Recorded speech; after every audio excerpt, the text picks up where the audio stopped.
Thanks for being there. Still to come on Meridian tonight.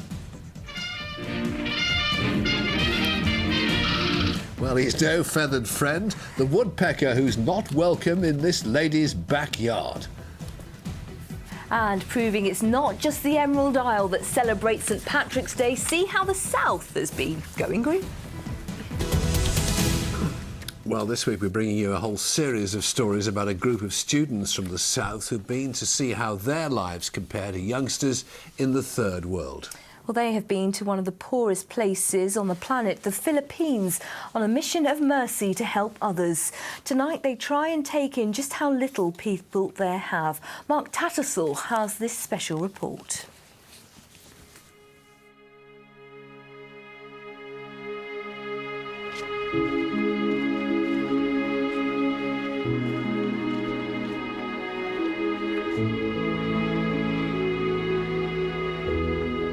Children as young as 2 forced to scavenge amongst unspeakable filth, just to feed their family.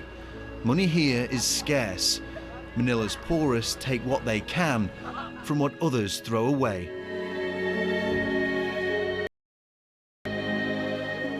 These Southampton pupils from the Sholing Technology College have travelled halfway around the world to make a difference. Before work begins, they want to witness the horror themselves. Tondo is home to the children who they want to help. To live here is to suffer. To suffer here is normal. The initial shock of seeing a place like this is obviously hard to take in, and sometimes, you know, it's just a bit hard to realise that people in the world do live like this. Be able to cope if I was in their situation.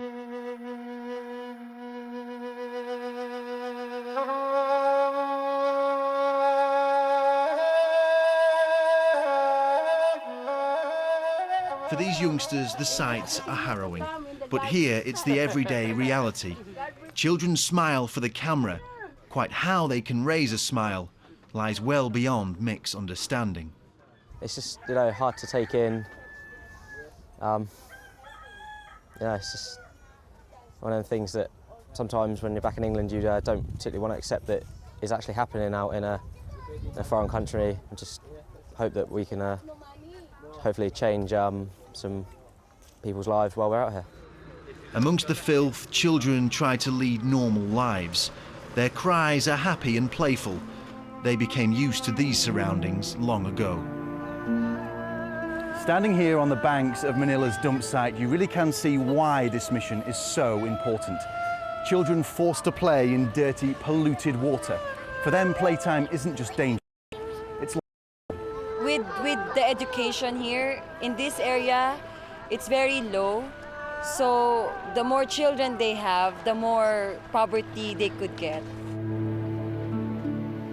As you can see, this area is not really healthy environment for them. All the volunteers who are coming here are really helping us a lot. The people who wants to involve and wants to help is multiplying, so that's what we really need.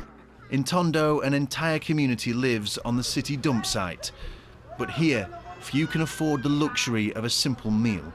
The Philippine Community Fund is a charity set up to help these people. Desperately needed.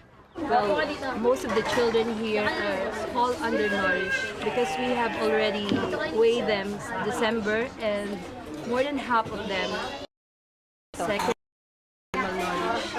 So we decided, PCF decided to do this extra feeding for them so that they can at least have one decent meal. This feeding program has been underway for hours, and yet still people are arriving. Their need is enormous. Their plight never-ending. Desperate to help, the group becomes swept up in the charity's work.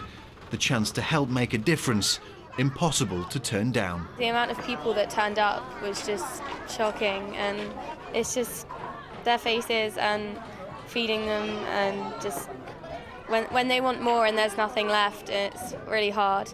And it's like some kids that come, because they're not on the list, you have to turn them down food, and I think that's the worst part. The kids that are on their own, it's just, I don't like seeing it.